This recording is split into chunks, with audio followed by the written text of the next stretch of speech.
పాపల్లే నవ్వమ్మ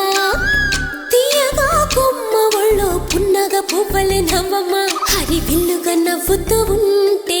ఎండలో వెన్నెల కాయదా చిరు చల్లుగా నవ్వుతూ ఉంటే కొండైన భాగల్లే పొంగదా నూను మెత్తగా నవ్వుతూ ఉంటే ముల్లైన పువ్వల్ని తాకదా తొలి పొద్దుగా నవ్వుతూ ఉంటే రాయైన రత్నంగా మారదా హాయిగా అమ్మ ఒళ్ళో చిన్నారి పాపల్లే నవ్వమ్మ తీయగా కొమ్మ ఒళ్ళో పున్నగా పువ్వలే నవ్వమ్మ